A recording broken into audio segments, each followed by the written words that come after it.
hands where I can see them! Don't move! Do you hear me? My hands are up, officer. My daughter is in the back seat. Please don't scare her. Daddy, what's happening? Are they taking you away? It's okay, sweetheart. Keep looking at me. Daddy's right here. Step away from the vehicle, now! Officer, before I move, I need you to know I'm reaching for my federal badge. I don't want there to be any misunderstanding.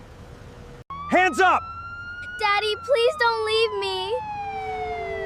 Oh my God!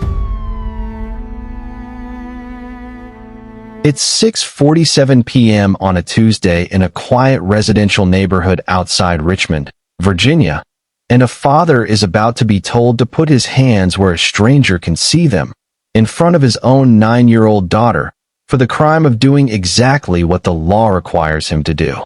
Somewhere behind him, red and blue light is already sweeping across his rearview mirror, painting the inside of the car in flashes of color that don't belong in a moment this ordinary. The engine is still running. The radio, playing something soft and forgettable a second ago, now feels like it belongs to a different night entirely. And in the back seat, a small hand, a child's hand, reaches forward and grips the sleeve of her father's jacket, not because she understands what is happening, but because she understands, the way children always do before adults think they will, that something has shifted in the air. This is where we begin, not with an explanation, not with a resume of who this man is or what he has spent his career doing. Just this, a driveway that never comes, a recital that ends early, a Tuesday that was supposed to be unremarkable, interrupted by a knock that never actually touches the glass, because the officer standing outside the window doesn't need to knock. He simply says it, flat and procedural, the way men say things when they've said them 100 times before and stopped hearing themselves say them. Sir, I need to see identification, and I need you to step out of the vehicle. There is a pause here that lasts longer than it should. Not because the man behind the wheel is deciding whether to comply. He has already decided. He decided the moment the lights appeared behind him. The way he has decided in every one of these moments for 20 years. Stay calm, stay slow, stay visible. But there is something he needs the officer to understand before his hand moves an inch, because he has spent his entire career explaining to juries, to families, to grieving mothers and frightened teenagers, that in these 3 or 4 seconds, everything is decided. Not later, not in a courtroom, right here, in the dark, with a hand halfway to a pocket. So he says it slowly, evenly, the way a man speaks when he has rehearsed calm so many times that it no longer feels like a performance. Officer, I am going to reach for my badge. It's federal. I need you to know that before my hand moves. And there it is. The sentence that changes nothing, and yet changes everything the audience thinks they understand about where this story is headed. Because the man behind that wheel is not a stranger to the law. He has spent 12 years standing in courtrooms as an assistant United States attorney, prosecuting corruption, building cases against the very kind of institutional failure that is, in this moment, standing 3 feet from his window with a hand resting near a holster. He has cross-examined officers twice this one's age. He has taught seminars on de-escalation to rooms full of law enforcement who nodded along and took notes. And none of it, not the badge in his jacket, not the decade of respect he has earned in rooms far more powerful than this quiet street, is going to matter in the next 10 seconds, because right now, he is not a federal prosecutor. He is a black man in a car at dusk, and his daughter is watching everything from the back seat. We are going to freeze on this exact moment for a while, because it deserves to be sat with. Not rushed past, not explained away. This is the moment before everything, before the misunderstanding, before the fear, before the small girl in the back seat asks her father a question no 9-year-old should ever have to ask. This is the last few seconds where the world still makes sense to her the way it did an hour ago, when she was on stage in a pink leotard, taking a bow while her father clapped louder than anyone else in the auditorium. And so the question this story is going to spend the next 2 hours answering is not, what happens to this man? It is something harder, something the audience will still be turning over long after the credits roll. What happens when the very system built to protect the public turns its full and unthinking weight against the one man in America whose entire life's work is holding that system accountable? What happens when the badge in his pocket, the one that has always meant safety to everyone else, means nothing at all the moment he needs it most? Before we go any further into this story, we want to hear from you. Let us know in the comments where you're watching from tonight. We'd love to know. And if you haven't already, go ahead and hit that subscribe button so you never miss any of our upcoming videos, because where this story goes next is going to surprise you. Now let's go back. Not to the traffic stop, not yet. Let's go back 3 hours, to a Tuesday afternoon that had no idea what was coming. Let's go back to a father named Marcus Reeves, sitting in a folding chair in a middle school auditorium that smelled like fresh paint and hot stage lights, watching his daughter Nia stand center stage in a pink leotard, utterly unaware that in a few short hours, everything he had built his life around, control, calm, the quiet architecture of a man determined never again to let chaos catch him off guard, was about to be tested in a way no courtroom had ever prepared him for. Because this is not a story about a traffic stop. This is a story about a man who has spent every day since his wife's death building a fortress of order around one small girl, brick by careful brick, only to watch a stranger with a badge and a bad week threaten to knock the whole thing down in under 4 minutes, on a quiet street, at dusk, with no one watching but a neighbor's doorbell camera that neither of them yet knows exists.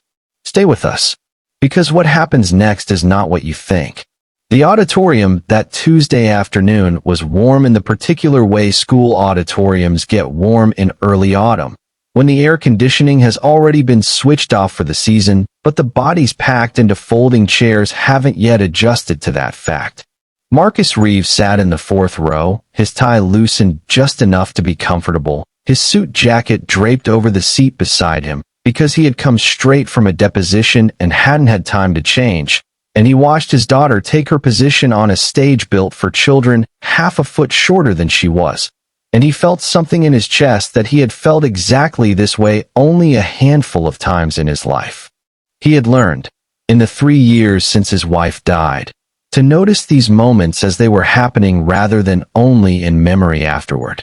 It was a discipline he had built the same way he'd built every other discipline in his life, deliberately, methodically, the way a man builds a case when he knows he cannot afford to lose it. Because grief, he had discovered, does not ask permission before it arrives, and if you do not learn to catch the good moments while they are still happening, you will spend your whole life only recognizing joy in the past tense. So he watched Nia's small feet find their marks on a taped X on the stage floor, watched her count silently under her breath the way her teacher had taught her, watched the particular seriousness that settled over her face right before the music started, a seriousness that made her look, for just a moment, like a much older person wearing a 9-year-old's body, and he felt his throat tighten in a way he would never have admitted to anyone except, maybe, Denise. The recital itself lasted 11 minutes.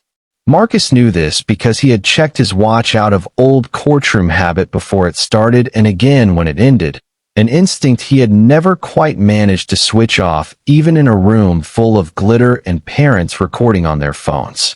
But those 11 minutes contained an entire year of watching his daughter learn to be brave in small, specific ways, the way she'd once refused to try out for the recital at all, certain she would forget the steps, and the way she stood now, shoulders back, chin lifted, moving through the routine with a concentration that made the back of his eyes sting in a manner he chose to blame on the stage lighting. When it ended, when she found him in the crowd afterward, breathless and pink-cheeked, and talking too fast the way she always did after performing, he knelt down to her height without thinking about it, the way he'd done since she was small enough to need him to, and he told her the 3 things about her performance that had genuinely amazed him, because that was the rule they had built together, the rule that had quietly saved them both more times than he could count. The rule was simple, and it had started almost by accident, in the weeks after the funeral, when Nia was 6 years old and Marcus had no idea how to talk to a child about a mother who wasn't coming back. He remembered the night it began with unusual clarity.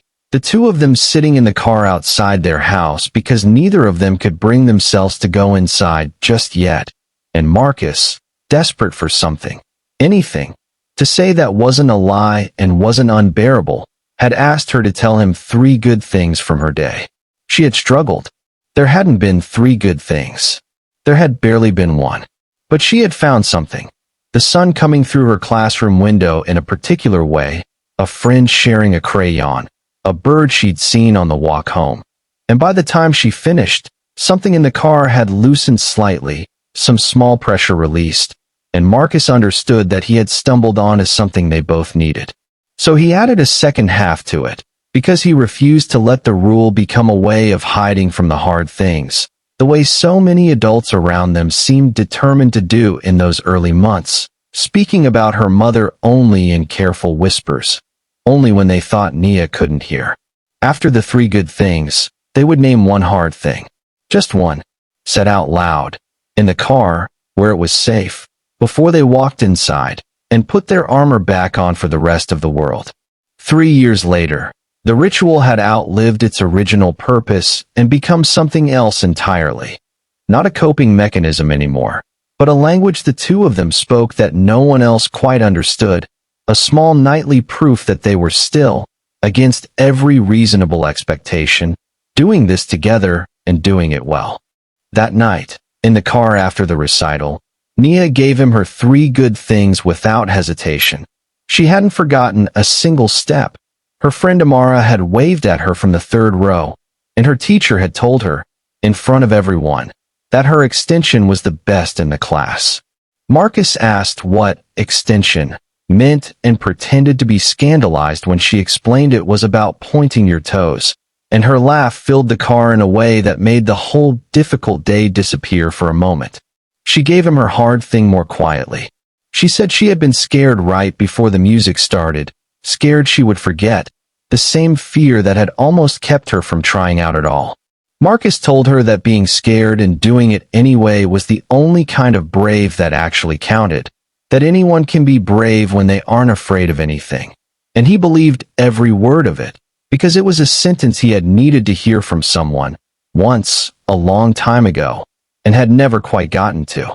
What Nia did not know, what she would not learn until months later, was that her father was, at that very moment, driving them both directly toward the one night in recent memory he would have given almost anything to avoid. Marcus Reeves was, by any reasonable measure, a man who had rebuilt his entire life around the idea of control. His colleagues at the U.S. Attorney's Office would have told you this without hesitation, that he was the prosecutor you wanted on a case that required absolute precision. The one who read every line of an affidavit twice, who never walked into a courtroom without knowing exactly what the other side was going to say before they said it. He had a reputation, quietly earned over 12 years, for going after cases that made people uncomfortable, corrupt officials, public officials who had mistaken their positions for immunity, men and women who believed, wrongly, that the law bent around power the way light bends around water. He did not raise his voice in these cases. He did not need to. He built arguments the way other men built houses, load-bearing wall by load-bearing wall, until there was no way for the whole structure to collapse. Some of his colleagues found this exhausting to work alongside. A junior attorney had once complained, half joking, that working a case with Marcus felt like being cross-examined by your own conscience. But even the ones who found him rigid respected him, because his rigor had never once, in 12 years, been wrong about the fundamentals. He did not chase headlines. He built cases that held. What almost none of them knew, because Marcus had never once let it show in a deposition, in a courtroom, in a hallway conversation over bad coffee, was that this same rigor, this same devotion to order and precision, had been the only thing standing between him and complete collapse 3 years earlier, in a hospital corridor that still visited him some nights when he least expected it. He did not think about that corridor often anymore. He had trained himself not to, the way you train yourself not to touch a bruise once it stops actively hurting. But it lived somewhere in him still, in the careful way he checked locks twice, in the way he always knew exactly where Nia was in any room they walked into together, in the fierce, quiet vigilance that had replaced whatever easier version of fatherhood he might have had if his wife were still the one waiting up when he worked late. Her name had been Camille. He did not say it often out loud anymore, not because it hurt too much, but because saying it had become its own kind of ritual, reserved for moments that deserved it. Nia's birthday, the anniversary, the quiet nights when Nia asked questions about her mother that required her father's full and undivided attention. Camille had been the warmer of the two of them, the one who laughed easily, who remembered birthdays without being reminded, who had somehow made their small row house feel like the center of the world simply by being in it. Her death had been sudden in the specific, cruel way that leaves no time to prepare and every moment afterward to regret not preparing. And Marcus had walked out of that hospital corridor 3 years ago a fundamentally different man than the one who walked in, though it would take him the better part of a year to understand exactly how. He had built his new self carefully, the way he built everything. Structure became his answer to grief, because grief without structure, he had learned in those first terrible months, was simply chaos with a different name. He built routines around Nia the way an architect builds around a fault line, not to prevent every tremor, because that was impossible, but to make sure that when the tremors came, as they always eventually did, the whole structure would not come down. And so, on that particular Tuesday evening, driving home from a recital that had gone better than either of them had dared to hope, Marcus Reeves felt something dangerously close to peace. Nia was chattering beside him about a friend's upcoming birthday party. The last of the daylight was draining out of the sky in long amber streaks over the rooftops of a neighborhood he had lived in for 6 years and knew as well as he knew anything. His phone buzzed once in the cup holder. A text from Denise, his late wife's sister, asking how the recital had gone. 3 exclamation points that felt entirely earned. Denise Okafor was, by this point in Marcus's life, something closer to a co-pilot than a sister-in-law. She was a civil rights attorney in her own right, sharper-tongued than Marcus in every argument they'd ever had, and the only person who could make him laugh without any visible effort at all. In the 3 years since Camille's death, she had become a fixed point in both his and Nia's lives. Sunday dinners, emergency pickups when work ran long. The person Marcus called first whenever a decision felt too heavy to carry alone. She teased him mercilessly about his rigidity, his need to plan everything 3 steps in advance, and he let her, because underneath the teasing was something that mattered more than either of them ever said directly. She had lost her sister, and in some unspoken agreement neither of them had ever needed to put into words, she had decided that she was not going to lose the rest of that family too. Marcus typed back a quick reply at a red light. She stuck every landing, extension of the year apparently, and Nia, catching sight of the message over his shoulder, insisted on adding her own line before he could send it. He let her. He always let her. The light turned green. He pulled forward through the intersection, and for 1 more block, maybe 2, the evening remained exactly what it had been all day. Ordinary, warm, entirely unremarkable in the way that only the best days ever are, precisely because nothing has yet gone wrong. Neither of them noticed the patrol car 3 car lengths behind, keeping pace at a distance that would only later seem deliberate. Neither of them noticed the officer inside it glance down at his phone for 2 full seconds at the exact moment their car passed through a stop sign at a speed and manner that, on any dashcam footage reviewed later by anyone paying close attention, would show absolutely nothing wrong at all. Before we go further, we want to know, where are you watching this from tonight? Drop it in the comments. We genuinely love hearing from you. And if this story already has its hooks in you, go ahead and hit that subscribe button now, because you are not going to want to miss where this goes next.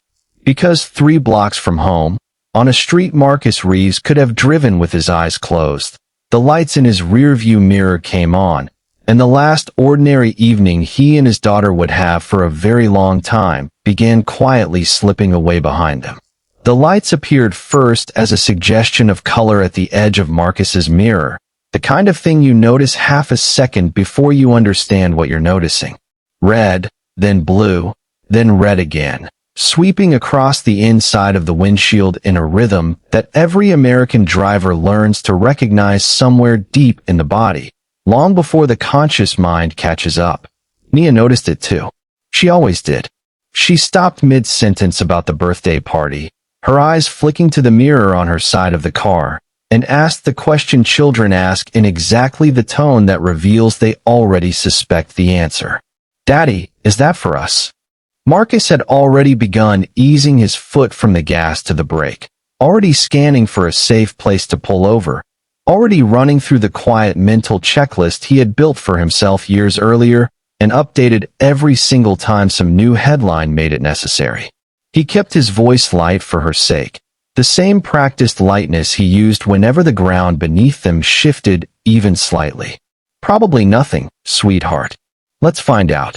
He signaled, deliberately, early, well before he needed to, the kind of exaggerated compliance that becomes instinct for a man who has spent a career studying exactly how these encounters go wrong, and eased the car onto the shoulder of a residential street lined with maple trees, just beginning to turn.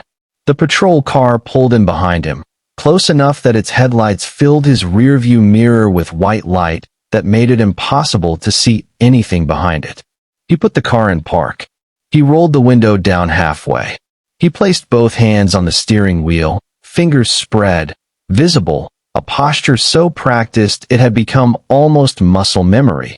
The posture he had specifically talked through with Nia only 8 months earlier, after a case in his own office had made the 6 o'clock news for exactly the wrong reasons.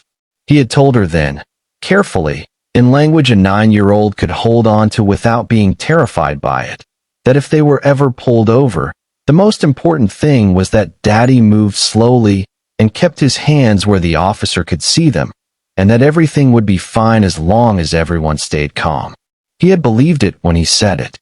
He had needed to believe it, the way you need to believe certain things in order to keep driving a car with your daughter in the back seat.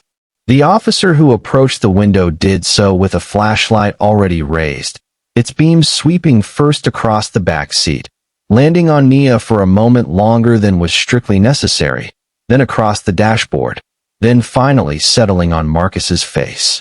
His voice, when it came, carried the particular flatness of a man who had said the same words so many times that they no longer felt like communication so much as procedure being executed.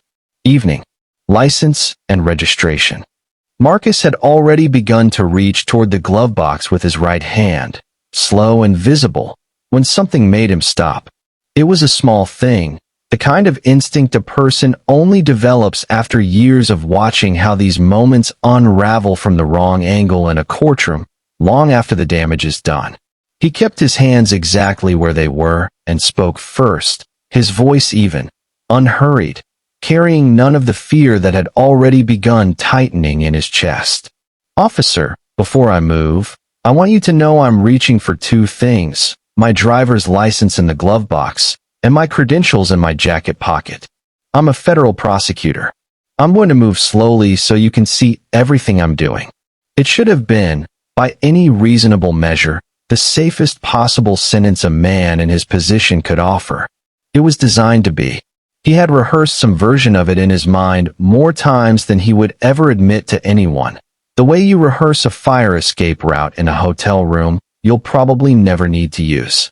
But the officer standing at the window that evening was not, in that particular moment, a man inclined to hear it the way it was intended.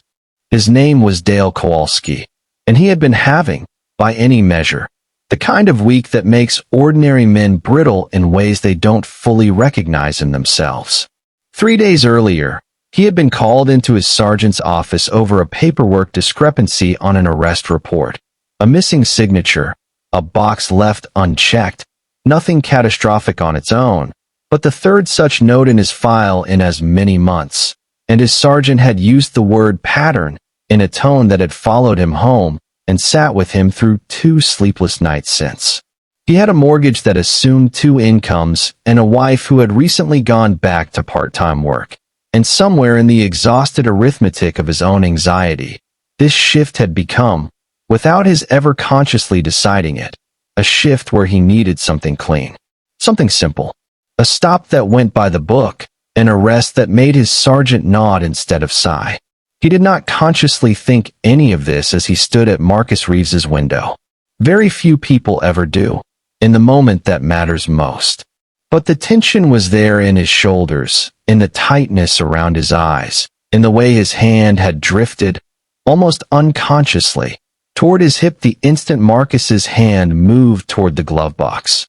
Because what Kowalski heard, filtered through 3 sleepless nights and a fear of his own sergeant's disappointment, was not a careful, deliberate identification. What he heard was a man reaching for something before being told he could, and reframing his own explanation as he did it. And something in Kowalski's exhausted, keyed-up mind translated that instantly into a single word: noncompliance. "Sir, I need you to stop reaching and keep your hands visible," Kowalski said, his voice sharper now, the flashlight beam jerking slightly as his own hand tightened around it. "I need you to step out of the vehicle."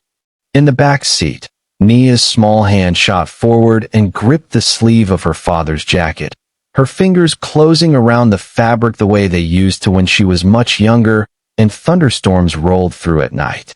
She did not say anything yet. She was watching her father's face in the dim light with an intensity that no 9-year-old should ever need to summon, searching it for the answer to a question she did not yet have the words to ask.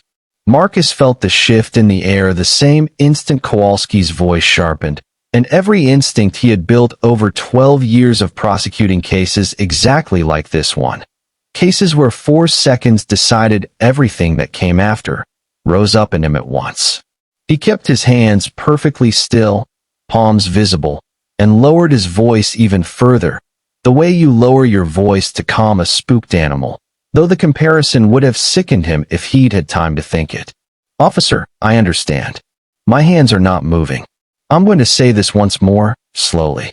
I am a federal prosecutor. My badge is in my jacket, left side. I have not reached for it.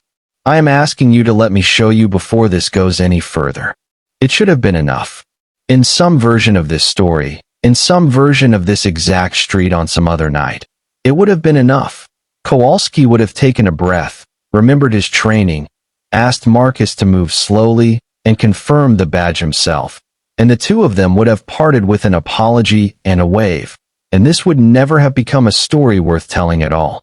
But 3 sleepless nights and a word like pattern sitting in a personnel file do not leave room for the version of a man that exists on his best day. They leave room only for the version standing in front of you at that exact moment, exhausted and afraid of his own failure in a way that had nothing to do with the man in the car and everything to do with the man wearing the badge.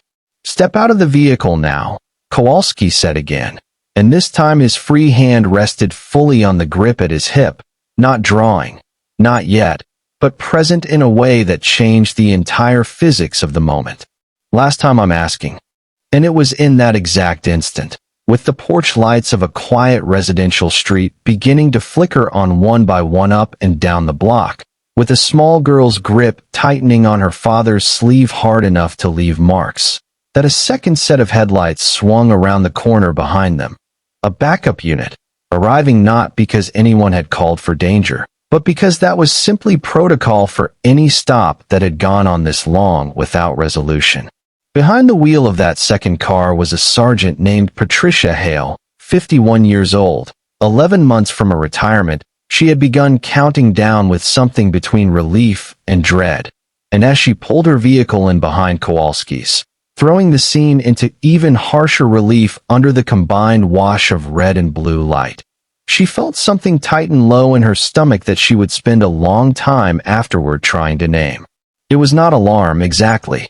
It was recognition, the specific, uneasy recognition of a scene that looked, from 20 feet away, exactly like a dozen other scenes she had spent the last several weeks quietly worrying about, in meetings where her concerns had been heard, nodded at, and set gently aside.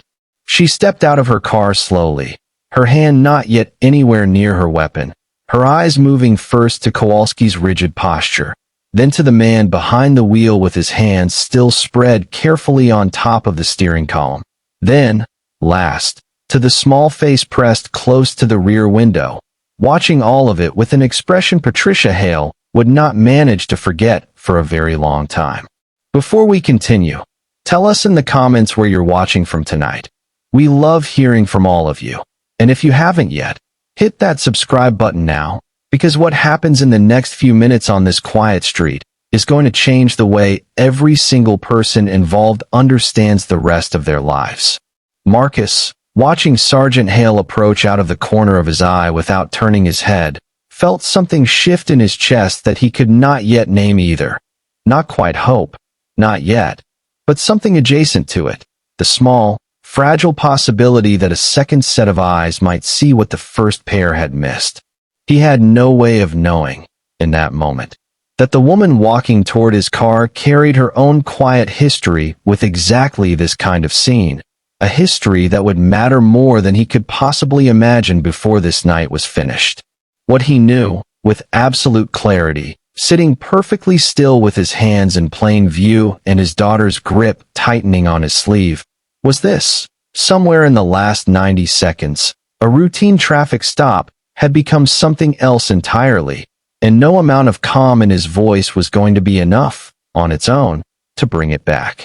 Sergeant Hale's boots met the pavement with a deliberateness that came from 26 years of learning, the hard way, that speed at the wrong moment could turn a tense scene into a tragic one.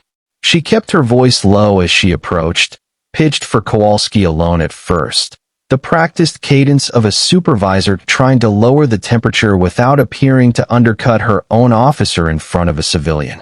"Talk to me, Dale. What do we have?"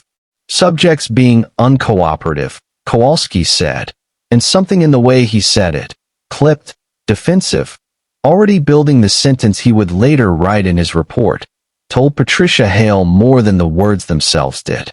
"Reaching for something before I could clear him. Says he's some kind of federal agent." "I am a federal prosecutor," Marcus said, and though his voice remained level, something in it had hardened now, the particular steadiness of a man who has spent his career watching the exact moment a story starts to calcify into something untrue, and who understands, better than almost anyone alive, how dangerous that calcification can become. "My credentials are in my jacket. I have not reached for anything. My daughter is in the back seat, and I am asking, calmly, for someone to let me show identification the way I offered to from the very first second." Hale's eyes moved past Kowalski to the man behind the wheel, taking him in fully now.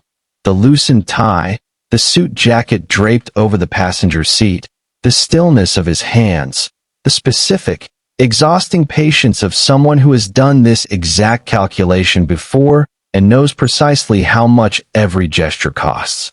And then her eyes moved to the back seat, to the small girl whose face was streaked with the particular kind of silent tears that come from a child trying very hard not to make things worse by crying out loud. Something in Patricia Hale recognized this scene in a way that went beyond the 90 seconds she had actually witnessed. 3 weeks earlier, in a precinct meeting she had almost not attended, she had raised a concern about stop numbers in this exact district, a pattern she'd noticed in the weekly reports, stops concentrated block by block in ways that didn't track cleanly with actual calls for service. She had used the word pressure in that meeting, careful and deliberate, the way you use a word you know might cost you something. Her captain had thanked her for raising it. Nothing else had happened, and she had told herself, in the weeks since, that she had done what she could, that raising a concern once in a room full of people who nodded and moved on was the extent of what one sergeant 11 months from retirement could reasonably be expected to do. Standing on this street now, watching a man with his hands spread flat on a steering wheel and a little girl gripping his sleeve, she understood, with a clarity that would sit uneasily in her chest for weeks afterward, that she had been wrong about that. "Sir," she said, addressing Marcus directly now, her voice carrying the measured neutrality of someone trying to reset a scene without appearing to take sides. "I'm going to ask you to keep your hands exactly where they are, and I'm going to ask my officer to retrieve your identification himself. Would that be all right with you?" "Yes," Marcus said immediately. "Left jacket pocket. Please." But Kowalski, 3 sleepless nights deep into a week that had already cost him more than he could afford to lose, heard something in his sergeant's intervention that his exhausted mind translated instantly into a threat of a different kind.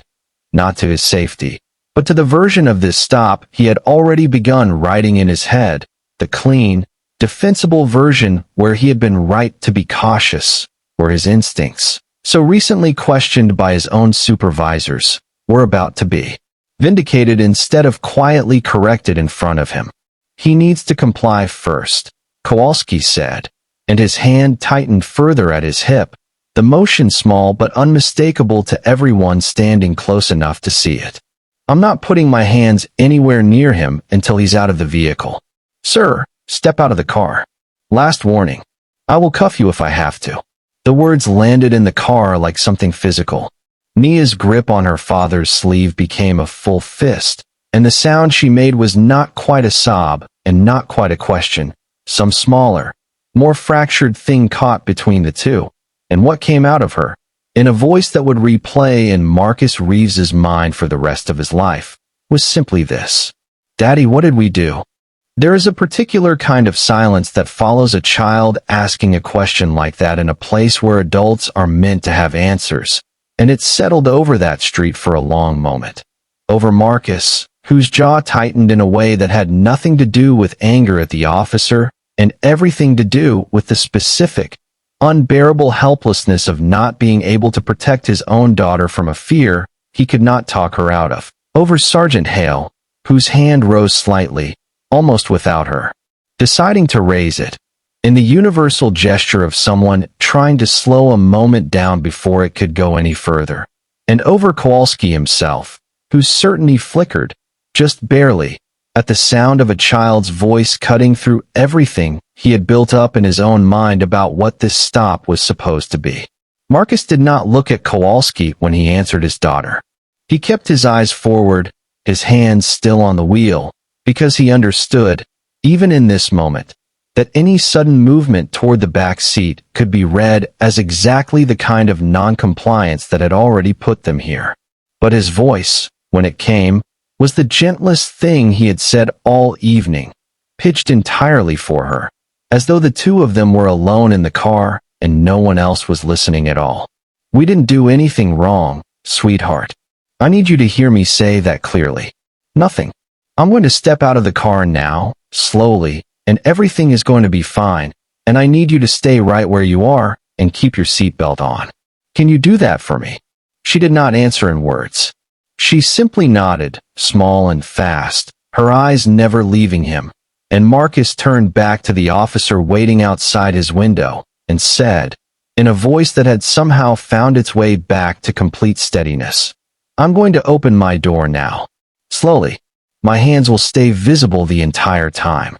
What happened next unfolded across perhaps 90 more seconds, though it would stretch, in the retelling, into something that felt much longer to everyone who lived through it. Marcus opened his door with exaggerated slowness, stepped out with his hands raised to shoulder height without being told to, and stood in the cooling evening air while Kowalski patted him down against the side of his own car under a streetlight that had just begun to flicker on above them, its buzzing hum the only sound on a block that had gone entirely, uncomfortably quiet, every porch light on the street now lit. Every curtain in every front window pulled back just enough for a neighbor to watch. It was Sergeant Hale, finally, who located the credentials, a slim leather case in the inner pocket of the jacket still draped over the passenger seat, exactly where Marcus had said it would be from the very first sentence he'd spoken through that half-open window. She opened it under the beam of her own flashlight, and the silence that followed as she read the seal inside it was, in its own way, louder than anything that had been said all evening. "He's DOJ," she said quietly, not quite to Kowalski, not quite to anyone. "Assistant U.S. Attorney." Kowalski's hand stilled against Marcus's shoulder. Whatever version of this stop he had been building in his mind for the last several minutes.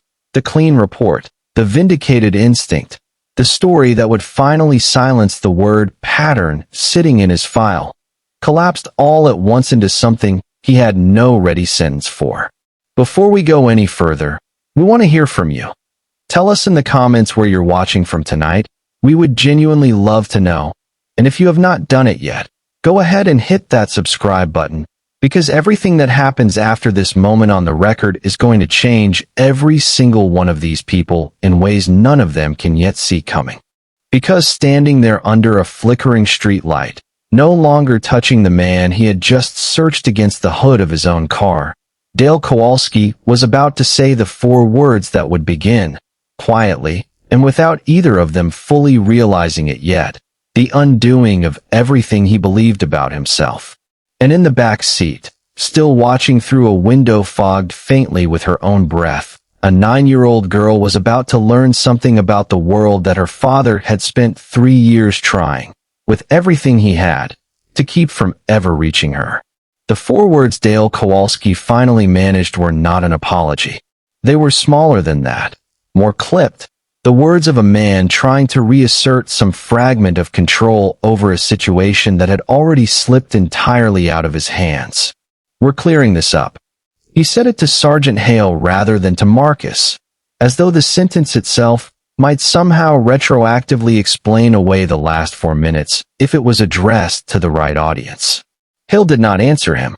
She was still holding the leather credential case open under her flashlight, reading the seal a second time as though the words might rearrange themselves into something less consequential if she looked closely enough, and when she finally closed it and handed it back, her voice carried none of the diplomatic neutrality she had used earlier.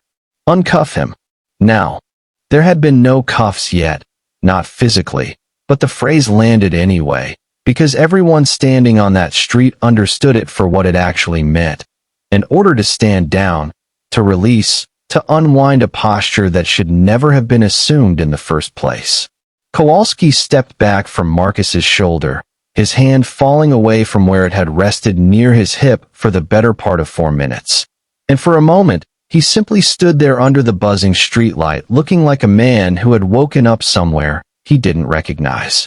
Marcus straightened slowly, rolling one shoulder where Kowalski's grip had pressed a little too hard against the car door frame, and turned to look through the rear window at his daughter before he said a single word to either officer. Nia's face was still pressed close to the glass, and when their eyes met, Marcus offered her the smallest possible smile, the kind reserved entirely for reassurance, the kind that costs a father everything he has left to give in a moment like this one. "You're free to go," Hale said. "Mr. Reeves, I am sorry for the confusion tonight." It was, on its surface, the correct sentence.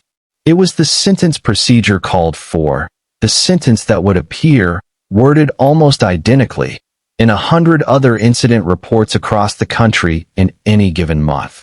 But Marcus Reeves had spent 12 years listening to sentences exactly like this one from the other side of a courtroom, and he understood something about them that most people standing on that street did not, that the word confusion was doing an enormous amount of quiet work, absorbing an entire sequence of decisions into something that sounded almost accidental, almost weather-like, a thing that had simply happened rather than a thing that had been done.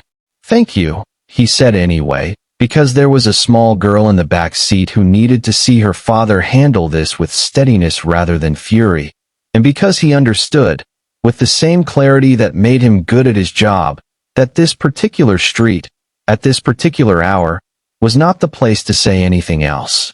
"I'd like to get my daughter home now."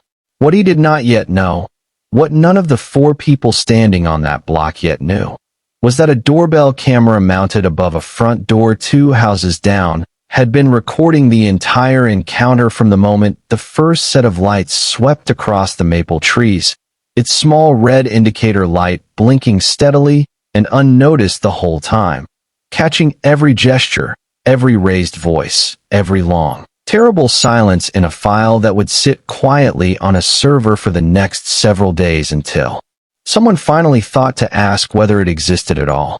The neighbor who owned that camera, a retired schoolteacher named Harold Whitfield, who had installed the thing 18 months earlier after a string of package thefts on the block, had watched the whole scene unfold live on his phone from his kitchen table, his dinner going cold in front of him, his thumb hovering uselessly over a call button he never quite worked up the nerve to press. He would think about that hesitation for a long time afterward, the fact that he had watched a family go through something and done nothing but watch. And it was that particular discomfort, more than anything else, that would eventually move him to knock on Denise Okafor's door 3 days later with his phone already in his hand. But that was still ahead of them. That night, Marcus drove the last 3 blocks home in a silence that Nia did not try to fill with chatter about birthday parties, because some part of her, young as she was, understood that this particular silence needed to be respected rather than broken. He parked in the driveway of the same house he had left that afternoon, walked around to open her door the way he always did, and found her sitting exactly where he had left her, seatbelt still fastened, staring straight ahead at nothing in particular. "I'm right here," he said, crouching down to her level in the driveway, the porch light above them casting the two of them in warm yellow light that felt, in that moment, almost cruel in its ordinariness. "Everything is over now. We're home." She did not cry until they were inside, and when she did, it was not the loud, easily comforted crying of a scraped knee or a lost toy. It was quieter than that, and it lasted longer, and Marcus held her on the living room couch for the better part of an hour, saying very little, because he understood, from 3 years of practice in exactly this kind of holding, that some fears cannot be talked away in a single evening, no matter how carefully you choose your words. It was nearly 10 o'clock before she finally fell asleep, and even then, not in her own bed. She had asked, in a small voice he had never quite heard from her before, whether she could sleep in his room instead, just for tonight, and Marcus had said yes without a second of hesitation, because some rules about independence and growing up simply did not apply on a night like this one. He lay awake long after her breathing had evened out beside him, staring at the ceiling of a bedroom that had once belonged to 2 parents and now belonged to one, running the last 4 minutes of that traffic stop over and over in his mind the way he ran over cross-examinations after a long trial day, searching for the exact moment things had gone wrong, unable to find one, because there had never been one. He had done everything right. He had done everything the way he had taught 100 other people to do it. And it had not mattered at all. His phone buzzed once around 11, a text from Denise that simply read, "Heard something happened tonight. Call me whenever. I'm awake." He did not call her that night. He was not yet ready to say the words out loud, to hear his own voice give shape to something he was still, somehow, trying to convince himself had not been as bad as it felt sitting in that driveway. The call that mattered came the next morning instead, not from Denise, but from his own office, before he had even finished his first cup of coffee, before Nia had come downstairs for breakfast, before the day had a chance to become anything other than the quiet, careful aftermath he had planned to spend it managing alone. It was Robert Chun, the United States Attorney himself, and his voice carried none of the warmth Marcus might have expected from a boss calling to check on an employee after a frightening night. It carried something closer to caution, the particular, practiced caution of a man whose job depended on managing relationships far more delicate than any single case, and who had clearly already heard a version of last night's events that did not entirely match the one Marcus had lived through. "Marcus," Chin said, "I need you to hear me out before you say anything. I know what happened last night. I've already had a call this morning from someone at the department, and I need to tell you, gently, that there's already a version of this story being written down that does not put you in a particularly good light. Marcus set his coffee cup down slowly on the counter, his eyes drifting toward the staircase where, at any moment, his daughter might appear rubbing sleep from her eyes and asking what was for breakfast, needing, more than anything else this morning, for her father to seem entirely unbothered. Uncooperative, Marcus said quietly, not quite a question, because he had already guessed the word before Chen said it. Evasive, Chen said. That's the word in the incident report. I want you to let this go quietly, Marcus. Quiet resolution, an apology on file, the officer gets retrained. I don't want this becoming something that damages the relationship between this office and the department, not over one bad night. Before we go any further, tell us in the comments where you're watching from. We would love to hear from you. And don't forget to hit subscribe so you don't miss what happens next, because the sentence Robert Chen just spoke into that phone was about to force Marcus Reeves into the hardest decision of his professional life, and neither of them yet understood how far its consequences would eventually reach. Marcus stood very still in his kitchen with the phone against his ear, watching the steam rise off a cup of coffee he had no intention of finishing, and felt something settle over him that he recognized immediately, because he had felt it before, in a hospital corridor 3 years earlier, the particular, disorienting sensation of being asked to accept a version of events that did not match the one he had actually lived. "Robert," he said, and his voice was careful, deliberately careful, because he understood that whatever he said in the next 30 seconds could not be unsaid later. "The report calls me evasive. I want you to understand what actually happened. I told that officer, before I moved my hand an inch, exactly what I was reaching for and why. I gave him every opportunity to slow down. My daughter was in the back seat the entire time. I believe you," Chen said, and there was something almost gentle in the way he said it, the particular gentleness of a man delivering bad news he genuinely wishes were different. "I want to be clear about that. I am not questioning what happened to you last night. I am telling you what I am being asked to manage this morning, and those are two very different conversations." "They're the same conversation to me," Marcus said. "I know they are." Chun exhaled audibly on the other end of the line, and for a moment neither of them said anything, the silence stretching long enough that Marcus could hear, faintly, the sound of his own daughter's feet on the staircase upstairs, the specific creak of the fourth step that he had meant to fix for 2 years and never had. "Marcus, listen to me. I've been in this job long enough to know exactly how this goes if you push it. The department circles the wagons. Their union gets involved.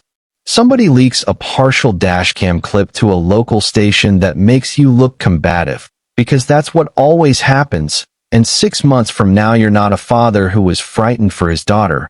You're a controversy, and every case you've ever touched gets relitigated in the press by people looking for an angle. I am trying to protect you from that.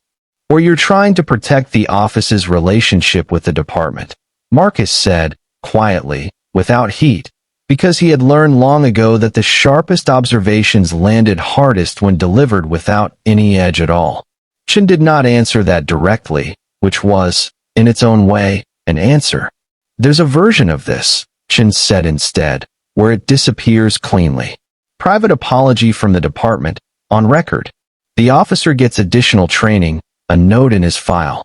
You sign something acknowledging the matter is resolved to your satisfaction, and none of it ever touches the office, your career, or your daughter's life again. I can have that arranged by the end of the week if you want it." Marcus heard Nia's footsteps reach the bottom of the stairs, heard the particular rhythm of her walking into the kitchen still half asleep, and he turned the phone slightly away from his mouth, softening his voice into the register reserved entirely for her. "Morning, sweetheart. Cereal or eggs?" "Eggs," she said, climbing onto a stool at the counter, her eyes still puffy from the night before, and Marcus felt something in his chest tighten at the ordinary, brave attempt in her voice to sound like any other Wednesday morning. "Give me a minute, okay?" he said to her, and then, back into the phone, his voice dropping lower. "Robert, I need to think about this. I'm not signing anything today. That's fair, Chen said. But Marcus, think fast. These things have a shelf life. The longer it sits, the more entrenched everyone's version gets. I'll call you this afternoon. The call ended, and Marcus stood for a long moment with the phone still in his hand, looking at his daughter's small back as she reached for the box of cereal despite having just asked for eggs, some small, ordinary contradiction that would have made him laugh on any other morning, and now simply made his chest ache with how badly he wanted to protect the version of her that still contradicted herself over breakfast without a single thought in her head about badges or handcuffs or the particular sound of a stranger's voice telling her father to keep his hands where they could be seen. He made her eggs. He drove her to school later that morning, both of them quieter than usual in the car, and when she asked him, right before she got out, whether the police were allowed to do what they'd done last night, he found himself without a ready answer for the first time in longer than he could remember. He had spent 12 years constructing precise, defensible answers to exactly this kind of question for other people's children in victim impact statements and courtroom preparation sessions. He had none, in that moment, for his own. I'm going to find out exactly what happened, he told her instead, which was true, and which was also the closest thing to a promise he could honestly make her that morning. And I'm going to make sure it doesn't happen to you again. That's what I can tell you right now. She nodded, apparently satisfied enough by the honesty of it, and disappeared through the school's front doors with her backpack bouncing against her shoulders, and Marcus sat in the car in the drop-off line for nearly a full minute afterward before he trusted himself to drive away. Denise called him twice more that day, and both times he let it go to voicemail, not because he was avoiding her, but because he did not yet trust his own voice to explain what had happened without either breaking or becoming something harder and angrier than he wanted his own explanation of the night to be.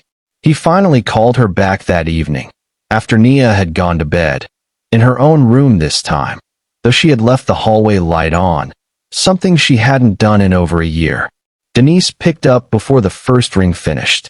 "Tell me everything," she said, no preamble at all, and Marcus, standing in his darkened kitchen with a glass of water he wasn't drinking, finally did. He told her about the lights in the mirror, the flat procedural voice at the window, the moment his own careful sentence about reaching for his badge had somehow been heard as a threat instead of a warning. He told her about Nia's grip on his sleeve, about the question she had asked that he would never fully stop hearing, about being searched against his own car under a flickering streetlight while neighbors watched from behind curtains. He told her, last, about Chen's call that morning, the offer of a quiet resolution, the warning about shelf lives and entrenched versions of events. Denise was silent for a long moment after he finished, and when she spoke, her voice had lost every trace of the easy warmth she usually carried, replaced by something flinty and precise that Marcus recognized from her own courtroom, the voice she used when she had already decided something mattered too much to soften. "Marcus," she said, "you cannot sign that agreement. I haven't decided anything yet. I know you haven't. I'm telling you what I already know, because I've seen 100 of these files close exactly the way Chun is describing, and I have never once seen it actually protect the next family down that same street. You know this too.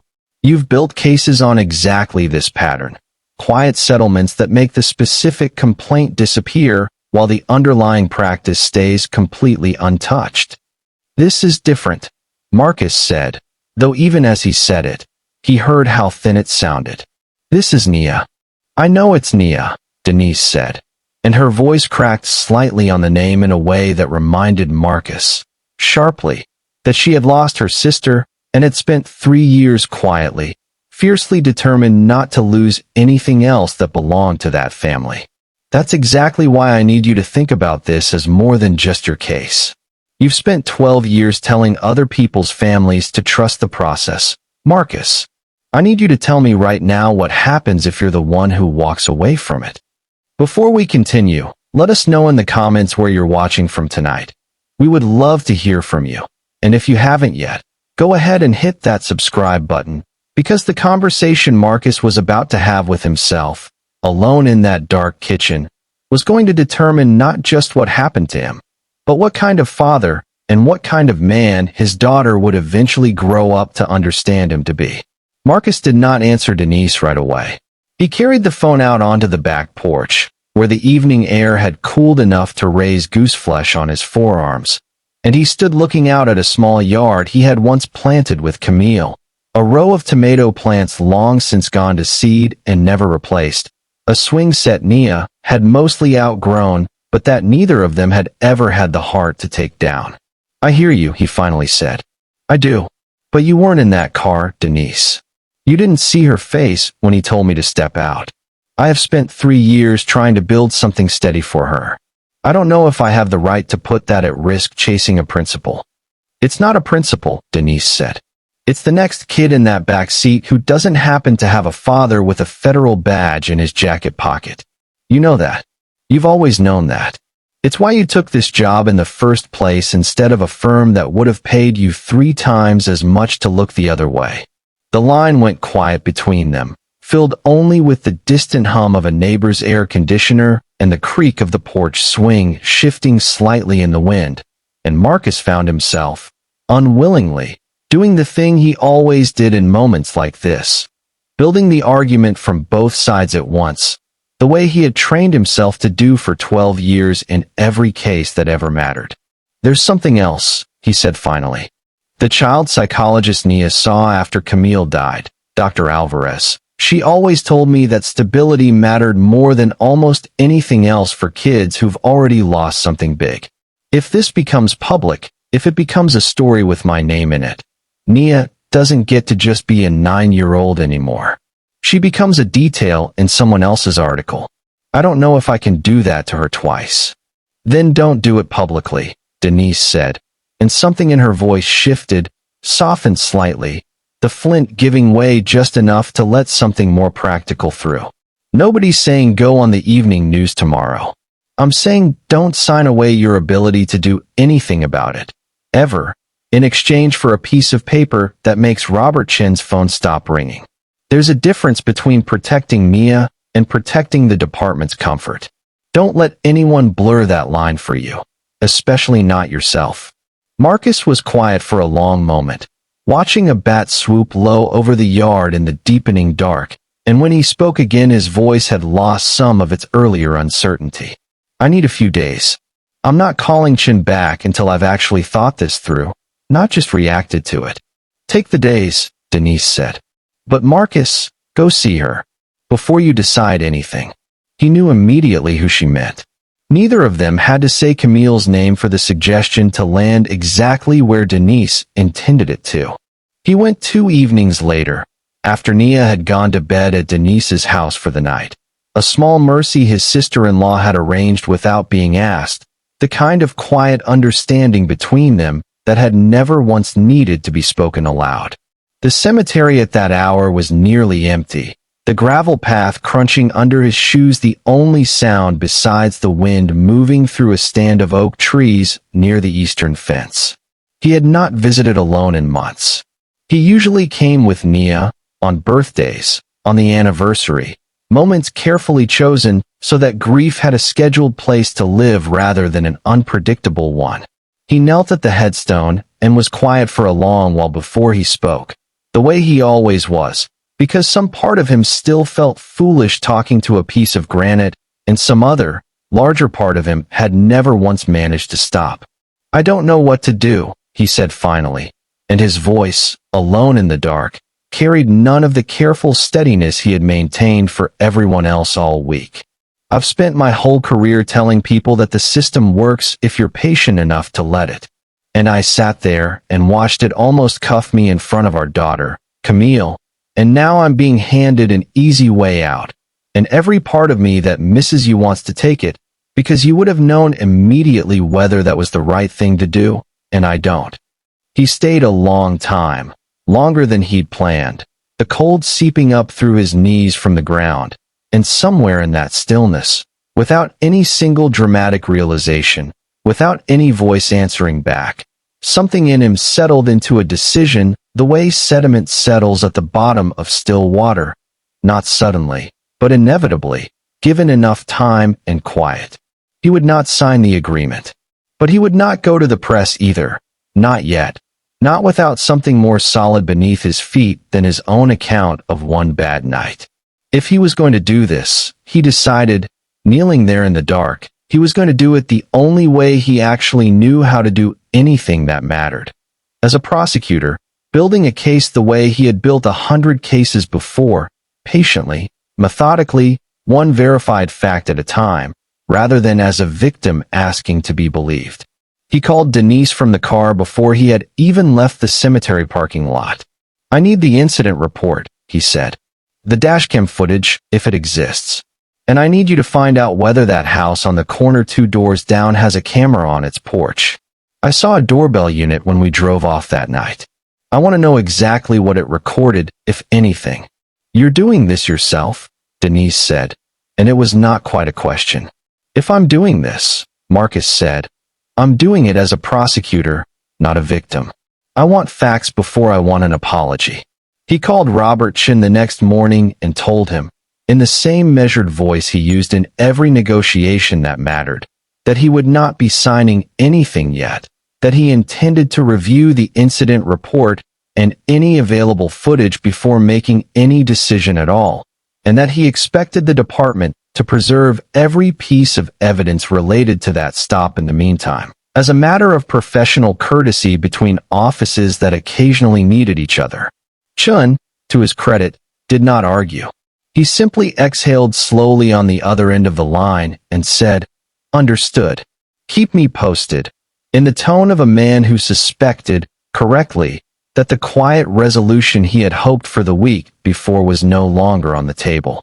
What Marcus did not yet know, sitting in his car outside a cemetery 2 days after nearly being handcuffed in front of his daughter, was that the doorbell camera 2 houses down had, in fact, recorded every second of that encounter in crisp, unmistakable detail, and that its owner, a retired schoolteacher named Harold Whitfield, had already spent 3 restless nights wondering whether he had any obligation to do something about it. Nor did Marcus know that the incident report he was about to request contained a single sentence, buried in an internal memo 3 weeks old, that would eventually explain far more about that night than either Kowalski's exhaustion or Hale's unease ever could on their own. A sentence about stop numbers, about a district, about a quota that had nothing whatsoever to do with a rolling stop sign or a father's careful, well-rehearsed hands. Before we continue, let us know in the comments where you're watching from tonight. We would love to hear from you. And if this story has its hooks in you already, go ahead and hit that subscribe button now, because what Marcus Reeves was about to uncover in that department's own paperwork was going to reframe every single moment of that night in a way none of them could yet imagine. 3 days after Marcus knelt at Camille's headstone in the dark, a knock came at Denise Okafor's front door just after 8 in the evening, the kind of hesitant, uneven knock that immediately told her whoever stood on the other side had been standing there working up the nerve for longer than the knock itself suggested. The man on her porch was somewhere in his late 60s, dressed in the particular uniform of a retired professional who had never quite learned how to stop dressing for a job he no longer had. Pressed slacks, a cardigan buttoned against the evening chill, a phone held in both hands in front of him the way a man holds something he isn't entirely sure he's allowed to be carrying. He introduced himself as Harold Whitfield, said he lived 2 houses down from where Marcus Reeves had been pulled over the previous week, and then, before Denise could ask him anything further, he simply turned the phone around and pressed play. Denise stood in her doorway for the full 4 minutes and 11 seconds of that footage without saying a word, the porch light above her catching the particular stillness that came over her face as she watched. A stillness Harold Whitfield would later describe to his wife as the look of someone doing math in their head, adding up consequences one at a time. She watched Marcus's hand stay flat on the wheel. She watched Kowalski's hand drift toward his hip. She watched Nia's small fist close around her father's sleeve, and she watched, near the very end, a moment the footage captured with a clarity that made her stomach drop. Sergeant Hale, in the seconds before she read the credentials aloud, glancing back toward her own patrol car with an expression that looked, unmistakably, like a woman bracing herself for something she had already half expected to happen. "Why didn't you call it in that night?" Denise asked, not unkindly, when the footage ended. Harold Whitfield's jaw tightened, and he looked down at the phone in his hands as though it had betrayed him somehow, just by existing. "I kept telling myself it would resolve on its own. And then it did, more or less, and I told myself that meant I didn't need to do anything. But I haven't been able to eat a full dinner in 3 days thinking about that little girl's face in the back window. I don't know what the right thing is here. I just know I couldn't keep sitting on this." Denise thanked him, took a copy of the footage with his permission, and called Marcus the moment his door closed. 20 minutes later, sitting at her kitchen table with the video paused on the exact frame where Kowalski's hand rested on his holster, Marcus watched, for the first time from outside his own body, the 4 minutes that had been living inside him every night since. He did not say much while it played. When it ended, he sat back slowly in his chair and exhaled a breath he felt like he'd been holding since Tuesday. "This isn't ambiguous," he said finally. "There is nothing in this footage that supports uncooperative. There is nothing here that supports reasonable suspicion of anything at all." "No," Denise agreed. "There isn't."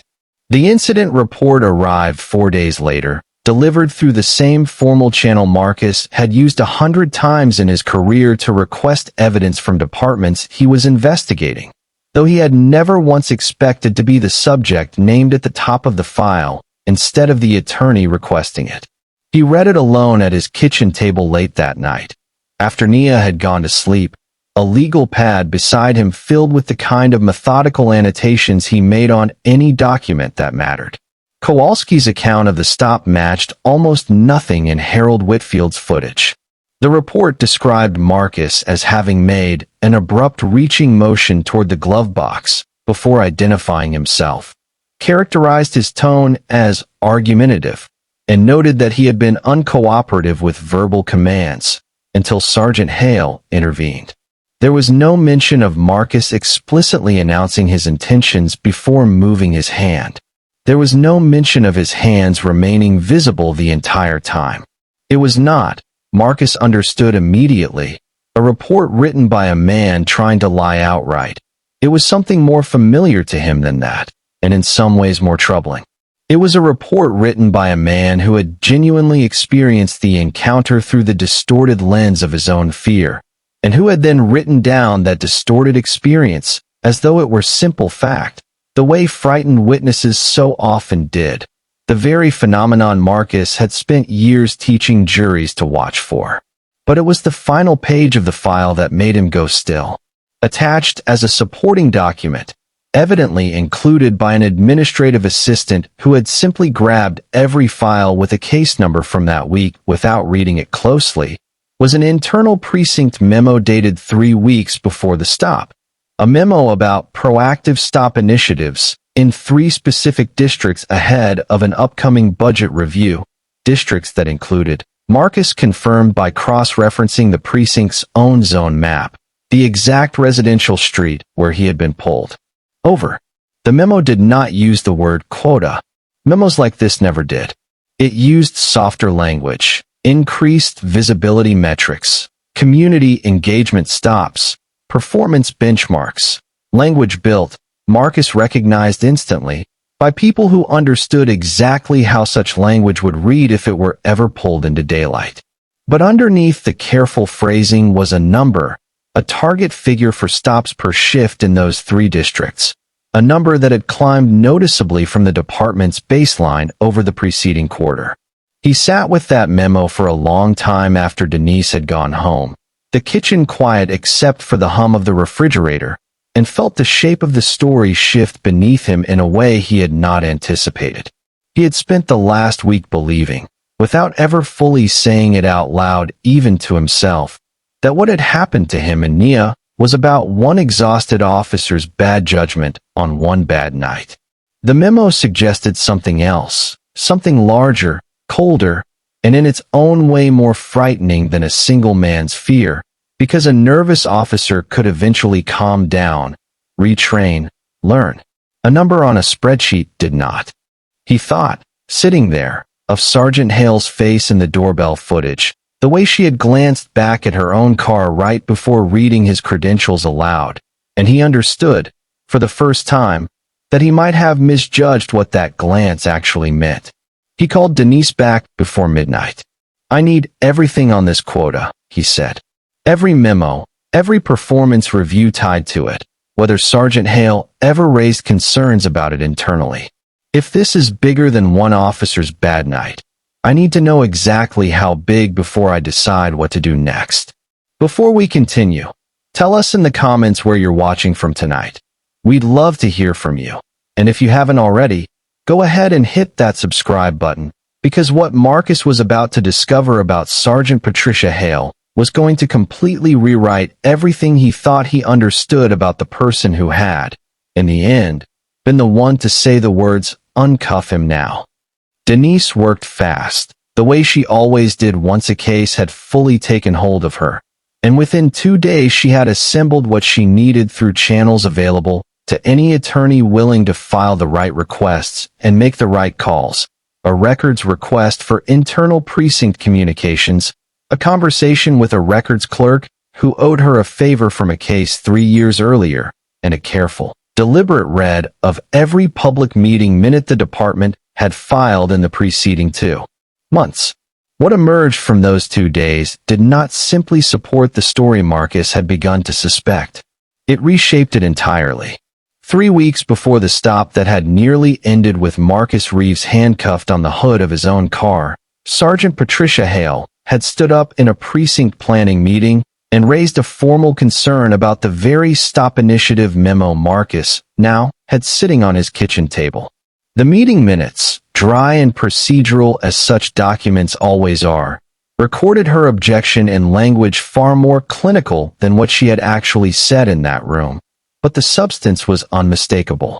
She had told her captain that increasing stop numbers in 3 specific residential districts without a corresponding increase in actual calls for service or documented criminal activity would, in her words as recorded, create pressure for officers to generate stops rather than respond to genuine cause, and that this pressure, in districts with the demographic makeup those 3 happened to have, carried obvious risk of disparate impact that the department would struggle to defend if ever.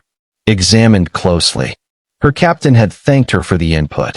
The minutes recorded no further discussion. The memo had proceeded unchanged. Marcus read this twice, then a 3rd time, sitting alone at his kitchen table with the reading lamp casting a small circle of light against the dark kitchen window, and felt something shift again in his understanding of that night. Not softening it, not excusing anything that had happened to his daughter in the back seat of that car, but reordering the people involved in a way he had not expected. Sergeant Hale was not the villain of this story, or not only that. She was a woman who had done, weeks earlier, exactly the thing institutions ask their most conscientious employees to do. She had raised her hand, named the risk clearly, in writing, to the person with the power to change course, and had then watched that concern absorbed into silence, filed away, unacted upon, until it became flesh and blood on a residential street at dusk in the form of a father with his hands spread on a steering wheel and a 9-year-old girl gripping his sleeve. When Marcus thought back to the doorbell footage, to the particular way Hale had glanced toward her own patrol car in the moments before reading his credentials aloud, he understood now that he had been watching something closer to dread than mere caution, a woman recognizing, in real time, the exact scenario she had warned her captain about 3 weeks earlier playing out in front of her, with a family who had done absolutely nothing to deserve it. And Kowalski himself, reread now through this new light, came into focus differently as well. He had not been a man hunting for a target that night. He had been a man handed an impossible arithmetic.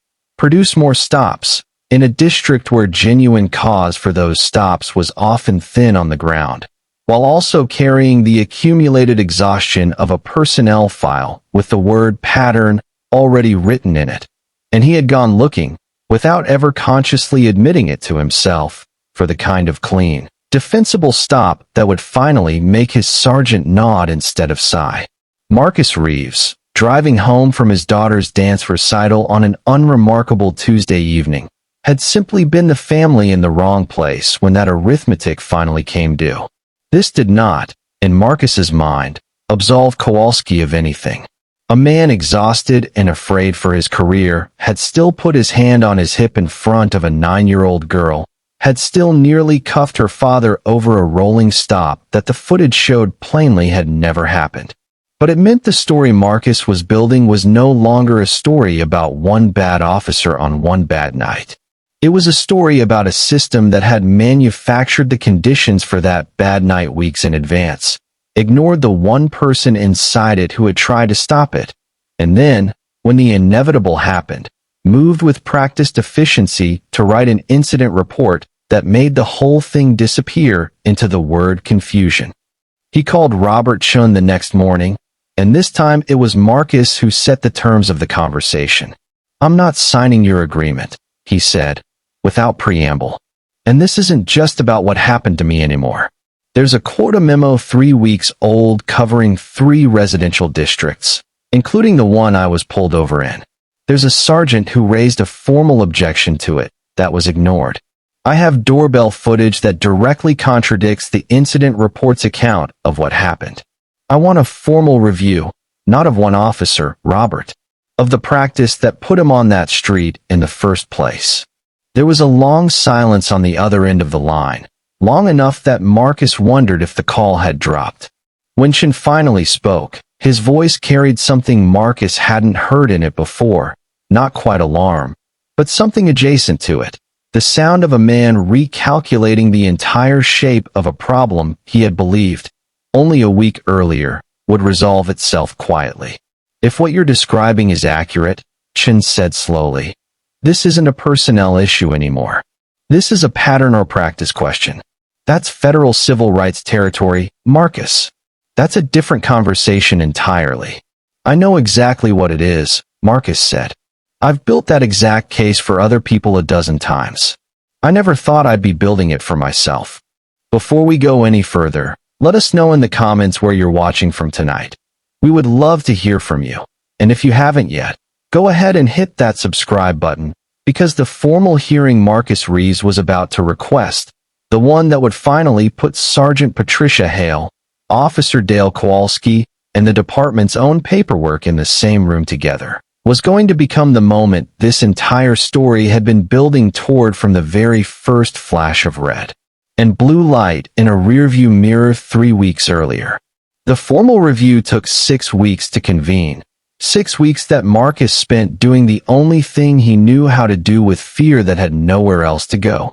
He built the case. He requested every performance memo tied to the quota initiative. He deposed, through the proper channels available to his office, 3 other officers who had worked those same 3 districts in the preceding month and found, without much difficulty, 2 additional stops that bore an uncomfortable resemblance to his own, stops with thin justification, reports that used strikingly similar language, families who had never filed complaints because, as one woman told him quietly over the phone, "Who exactly was I supposed to complain to?" Nia, in those 6 weeks, slept in her own room again, though she still asked, some nights, whether the officer who had almost cuffed her father was going to get in trouble, and Marcus had learned to answer that question honestly rather than reassuringly. "I don't know yet," he told her, "but I'm going to make sure the people in charge know exactly what happened, and that's the part of this I actually get to control." The hearing itself was held in a conference room at the federal building rather than a courtroom, a review board convened jointly by the department's Internal Affairs Division and, at Marcus's insistence, an observer from the U.S. Attorney's Office with no connection to his own case. Sergeant Hale sat on one side of a long table, her posture upright in the particular way of someone who has decided in advance to tell the complete truth regardless of what it costs her. Kowalski sat several seats down from her, his hands folded tightly in front of him, looking, for the first time since Marcus had met him, less like a man defending a decision and more like a man waiting to hear how badly he had misjudged one. Marcus, when it was his turn, did not raise his voice once. He did not need to. He had spent 12 years learning that the most devastating cross-examinations were the quiet ones, the ones that simply let the facts arrange themselves into an order no one in the room could argue with. And he used every bit of that skill now, walking the board through the doorbell footage frame by frame, through the incident report's account of abrupt reaching that the video showed had never happened, through the quota memo dated 3 weeks before the stop, through Sergeant Hale's own written objection that had been filed and ignored. When it was Hale's turn to speak, she did not soften anything. I raised this exact concern in a planning meeting 3 weeks before Mr. Reeves was pulled over, she said, her voice steady, carrying the particular clarity of someone who had rehearsed telling the truth because she understood it might not be welcome. I said increased stop targets in those 3 districts, without a corresponding rise in actual cause, would put officers in a position to manufacture stops rather than respond to them. I was thanked for my input. Nothing changed. I wanted on the record that what happened to this family was not a surprise to me. It was closer to something I had already warned would happen. Kowalski spoke last, and when he did, something in his voice had none of the clipped defensiveness of that night on the street. I told myself I was being careful, he said, looking not at the board but, after a long moment, directly at Marcus. I've replayed that stop probably 100 times since. I know now I saw what I was afraid to see instead of what was actually in front of me. That doesn't undo what I did. I understand that.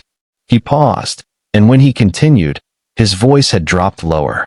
Mr. Reeves, if your daughter is willing to hear it, I'd like the chance to tell her myself that none of what happened that night was because of anything she or you did wrong. Marcus was quiet for a long moment before he answered. He had spent 6 weeks building a case, and cases, he understood better than almost anyone in that room, were not really about punishment. They were about the truth finally being said out loud, in the right room, by the right people, where it could not be quietly filed away again. I'll ask her, he said. That has to be her choice, not mine.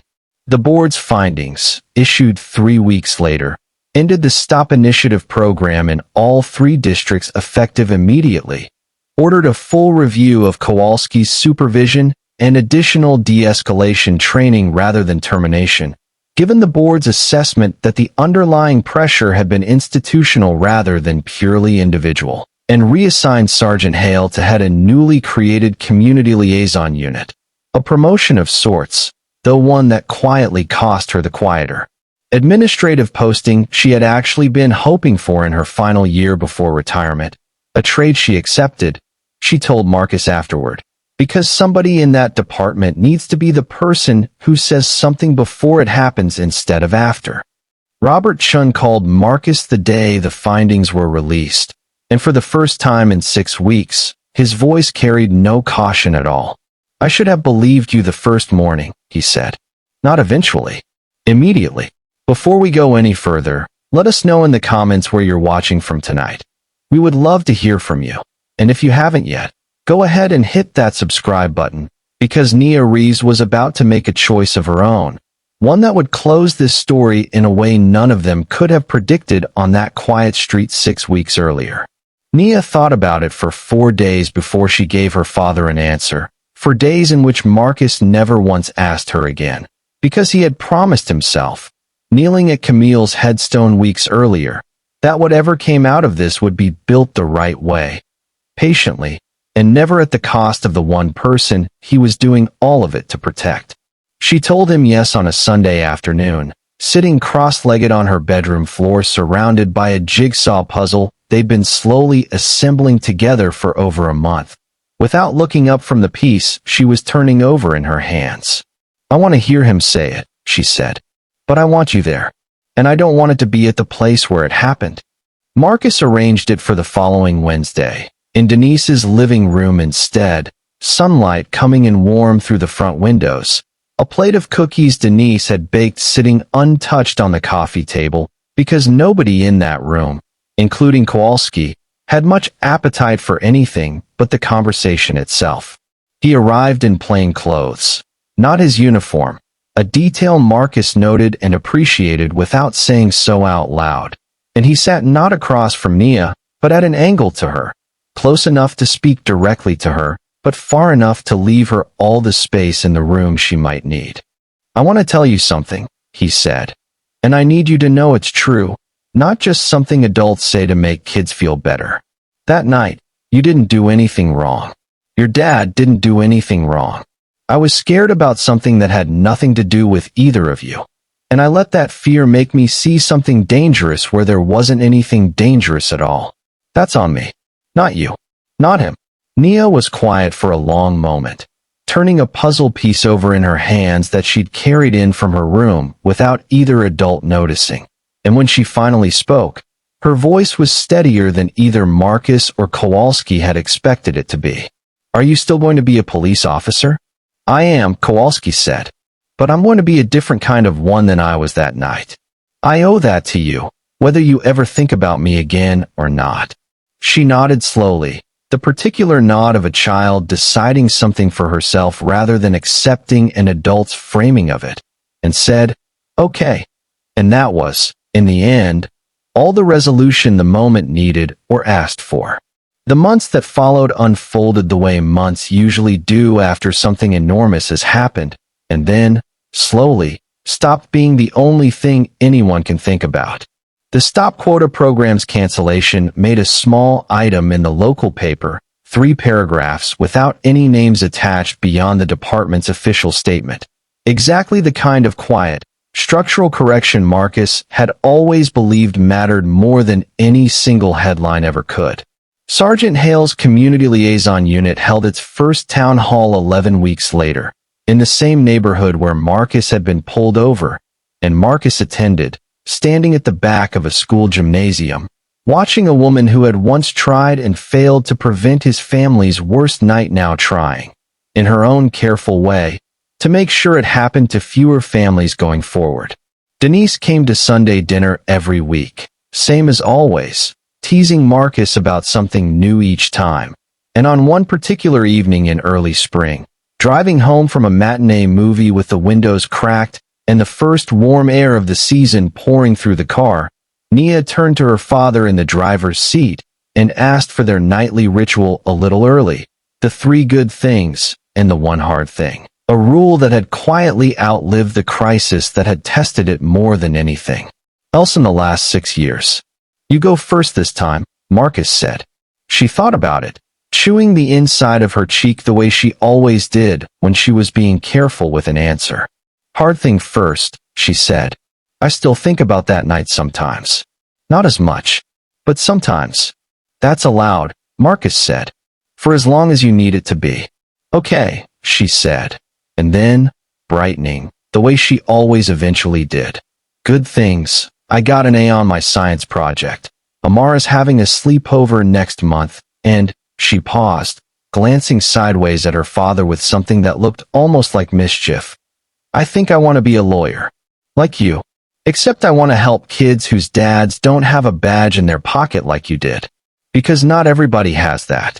Marcus did not trust himself to answer right away. He kept his eyes on the road, the last light of the afternoon spilling gold across the windshield, and let the sentence sit in the car with them for a moment before he finally said, quietly, "I think that's exactly the kind of lawyer this world needs a few more of." That evening, back at the house, he found the leather credential case sitting where it always sat, in the drawer of the front hall table, closed now. The case file that had once defined 6 weeks of his life filed away in a folder in his home office that he suspected he would open only rarely from here forward.